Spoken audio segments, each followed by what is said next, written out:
So now we know how it's going to launch, 2.4.3, which is really important, and I'm really grateful for.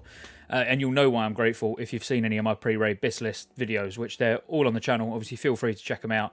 Every single class, all separate videos, so you ain't got to sit through stuff that you don't want to see. But they were all 2.4.3 itemization, so yeah, I'm just grateful I haven't got to do those again. But anyway, hello, how you all doing? Welcome back. So what we're going to look at today is I'm going to call it the big ticket items in Tier 4, because not only do we know we're going in at 2.4.3, but we also know that we're getting Tier 4 only in Phase 1. So these are going to be what I would consider the quite big items in Tier 4. There's not really many items. No, sorry, there's no items from Magtheridon mentioned here. I mean, we could talk briefly about Magtheridon's eye. The only reason I didn't include it is because it's a really strange trinket. So it's strong, obviously, if you're not hit capped. That goes without saying. So early on, when you aren't hit capped, you might pick this up. If you get it in week 1 or something like that, you might use it. I can see it being quite good in PvP as well. But really, overall, obviously, you want your hit cap. You don't want to miss. So this trinket, who knows? We might see some really crazy specs where people intentionally go under the hit cap to force this to proc. And then maybe use the trinket to snapshot dots. So the only one I could see it really being good for, or maybe 2, would be like Shadow Priests, Warlocks, maybe Boomies for dots. But, really, again, it's not really an item that I would personally be going for as a caster, because I'd rather the hit cap. But who knows? Yeah, as I say, we see these crazy things unfold over time. This item could be one of them. But other than that item, there's good items in Magtheridon, don't get me wrong, but none that I think are really notable. So the majority that we're going to talk about today are actually from Karazhan and Gruul, and not even High King Morgar, specifically Gruul. So before we get into it, obviously make sure you like, subscribe. You guys are absolutely blasting the channel at the moment. I mean, it's amazing. The last few days, the subscribers have just been climbing and climbing and climbing. And remember, when we get to 10k, I'll put it on screen now, we're going to do a 10k giveaway. So obviously to be in for a chance to win, all you need to do is like the video, subscribe to the channel, and obviously if you want to leave a comment, but really just like the video, subscribe to the channel, and make sure that your subscriber privacy settings, I can't remember exactly where it is, but you need to be publicly subscribed. So I need to be able to see that you are subscribed. Otherwise, when I export the list, I won't be able to see your name. But enough fluff, because I need to get this video done pretty lively, because I need to get over to Twitch, Scottejaye87, and start streaming some classic TBC preparation. So let's get into it. So I thought this would probably be the best way to do it, so we can just go through, look at a few of these items. There's not many. There's only really 5 or 6 items that I actually want to talk about, and just a bit of an explanation of why I think they're so good, and also, what you might be using already. So if you're like full Phase 6 BIS geared, so you're killing KT every week, you've got your weapon from KT, etc, etc, and then why you're probably going to replace those items quite quickly. I want to say quickly, probably by the time you get into Karazhan, because there's a lot of videos going around saying how powerful, vanilla gear is, even in TBC. I agree completely. Some of the items are really good. A lot of the items from Phase 6 are really good, but ultimately, I'd say the 99% of them will be replaced, including Atiesh. All of them will get replaced, especially because it's 2.4.3 itemization. If we was going in 2.0 itemization, it would have been a very different story, and your Nax gear would actually have been very, very strong. But because it's 2.4.3, all the items in Karazhan, for example, are buffed, or a vast majority are buffed or balanced. So it's going to be a lot easier to replace your Phase 6 gear, which it's probably good and bad. The only one other thing I want to say before we look at the first item is make sure you sign up to the beta. I'm going to be mentioning this in pretty much every video. I encourage you all to just go onto the the official WoW site, go to the TBC section, get yourself opted into the beta, because we want as many of us on there as possible, so we can really, really report all those bugs, make community-driven changes. They've already said they're open to changes. Who knows? We could be here in 4 or 5 months' time in Outland with dual spec, if that's what we want. They said they're listening to the community, so make sure you opt into the beta and get involved. First up, the reason I'm putting this on screen first, so Wraithblade from Nax. So you casters, warlocks, mages, whatever, if you've been farming and you're not using Atiesh, you're using a one-hand, an offhand, then you're probably using this. It's very nice, 95 damage and healing, spell hit 8, spell crit 14. So I'm using 2.4.3 itemized items even for the classic ones. So this is what your sword will look like in TBC. So then if we compare this, now that's very nice and far superior to anything else you can get in classic, but if we then compare this to the first thing that you're going to probably see, which is, I'm going to try and say it, Nathrezim Mindblade. Now Nathrezim Mindblade is from Prince. Now Prince Getting to Prince and killing Prince is not going to be overly difficult, as in, I suspect the vast majority of people will do it on their first raid into Karazhan, even if it's pre-nerf. Because, you know, the harder bosses in Karazhan, Prince is probably not one of them. You know, the harder bosses are like Nightbane and Neverspite, which are technically optional bosses. Obviously, one of them needs to be summoned, so Nightbane you need to be able to summon, but Neverspite's always there, but still classed as optional, really. And both of those, I would say, are a step up in difficulty to even Prince. So the Prince dagger, so this is if you can use a dagger, obviously. We are going to look at a sword in a second. But, you know, spell crit 23, so already, you know, you're getting more crit. Yeah, you're losing the 8 hit rating, but 8 hit rating's really minor anyway. And then obviously 203 spell damage, so over double the spell damage. Now you can see how straight away, you know, this is such a powerful upgrade. All of the caster DPS that can use daggers will absolutely 100% be trying to get this, you know, because it is that strong. Even if crit is not particularly strong for you, the amount of spell damage that you're going to get from it obviously is.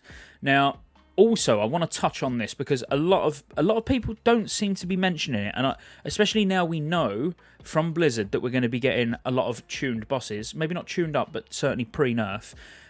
The classic items are going to lack a lot of stamina. So if you look there, it's got 10 stamina. Obviously, the Mind Blade's got 18. Now, you're going to notice this on a lot of the classic items. When you look, they're really low on stamina.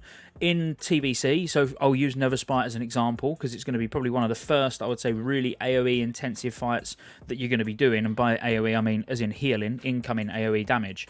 If you've not got a lot of stamina, your healers are probably going to struggle to keep you up. There'll be certain mechanics like Gruul, for example, when he does Shatter. You know, if your health is that low, you could get one-shotted by Shatter. So I do think the myth of, oh, you know, you're going to be able to ruffle stomp through everything with just your classic gear on, I think that could get debunked a little bit depending on how tuned the bosses are. As I say, don't get me wrong, if they are completely face roll, which I'm hoping that they're not, and obviously we are sort of getting assurances from Blizzard now that they won't be, then I think the extra stamina, even for you casters and you DPS and healers, you know, is going to be important. So replacing that classic gear is actually going to be, in my opinion, quite high priority. So let's pretend you can't use a dagger. Then obviously there is a sword option. So this would be even considered a prop paladin sword. I'm not saying prop paladins by any means, you know, you shouldn't be taking this over your caster DPS, but, you know, it is actually a very good option for a prop paladin to be using. But again, very, very similar to Karazhan, and this is what the itemization done. So this has got the same amount of spell damage, a tiny little bit more crit, a little bit less stamina, and a little bit less intellect. So, you know, this is now from a 25-man boss, and is arguably, well, not arguably, it's fairly clear to see that it is actually slightly inferior to the Karazhan and, you know, Prince dagger, Magtheridon Mind Blade. Tried to say it again, don't know why I bother. And it's from a 25-man. This is what when you hear 2.4.3 or 2.0 itemization, this is what it done. So it buffed the loot from Karazhan to be more meaningful. I think off the top of my head, the Magtheridon Mind Blade used to have like 183 spell power or something like that. It was around that sort of figure. So, you know, they buffed it by a really, really decent amount. But again, these are your two options, and these are your two options that you can try and get every week, obviously, because you'll go and kill Gruul every week, so you got a chance at the sword.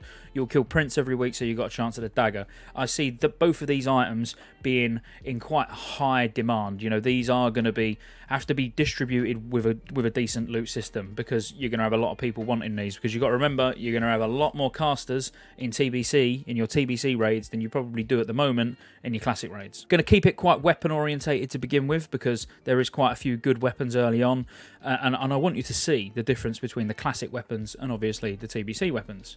So we'll use a healing example next. So Hammer of the Twisting Never.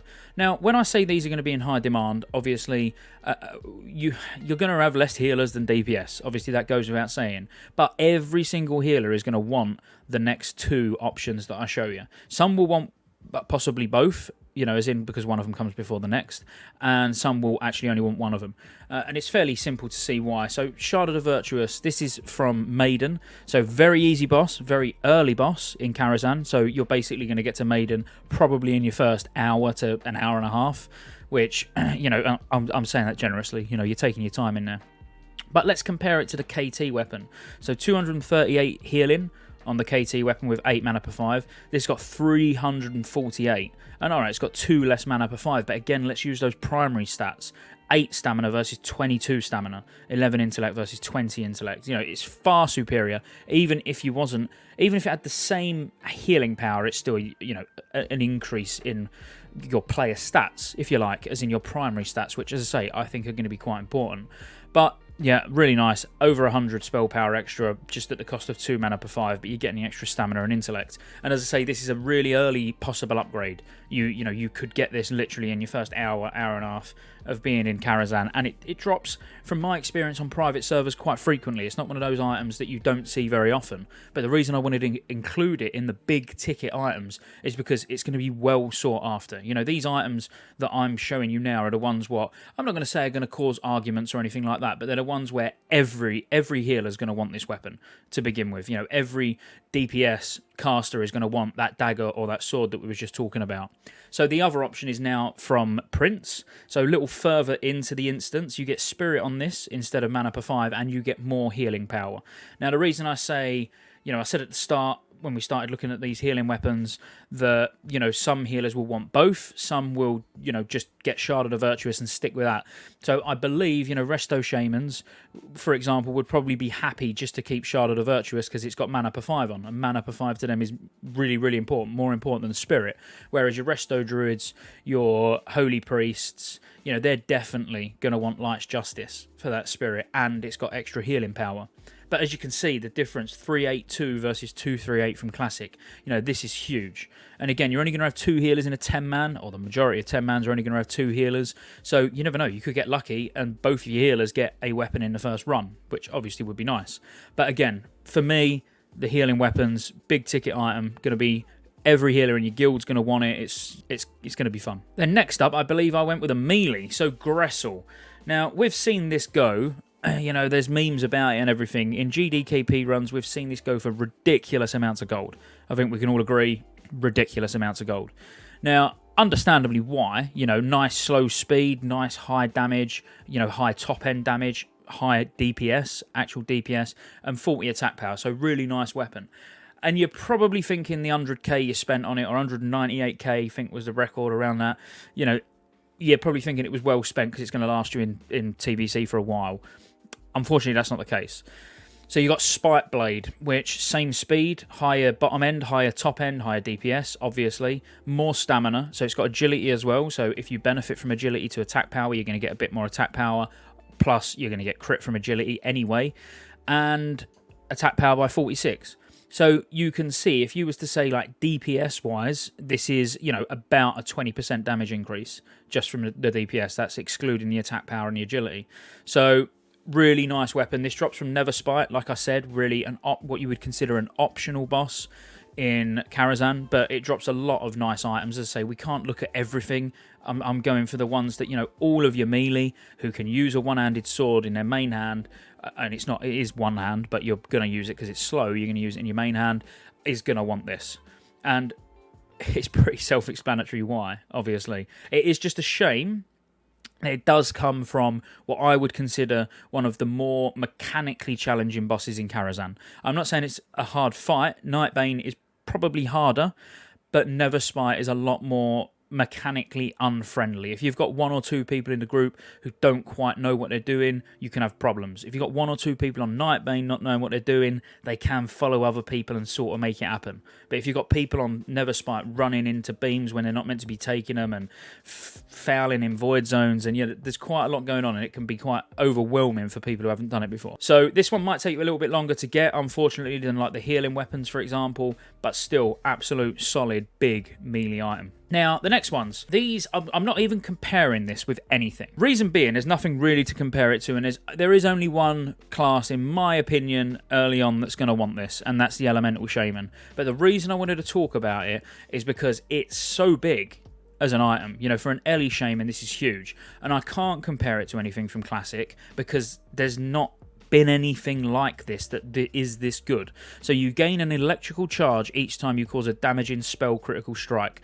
When you reach 3 charges, they'll release firing a lightning bolt for 694 to 807 damage. Electrical charge cannot be gained more often than every 2.5 seconds. If you don't know, shamans, they crit a lot, and critting is their bread and butter. So they are critting with chain lightning, lightning bolt. They're critting machines. So to be able to get this sort of guaranteed extra damage every sort of 7.5 seconds is huge, because it's a decent amount of damage as well. So absolutely massive for Ellie shamans. You'll be seeing them get this and use it throughout all definitely tier 4, definitely tier 5, and probably tier 6, vast majority of tier 6. It is that strong, and they may even choose to use it into Sunwell Plateau. But amazing item. I wanted to mention it. Not going to be a lot of competition, but I still consider it one of those big items that when it drops, your elemental shaman is going to lose his mind. I'm trying to keep it child friendly.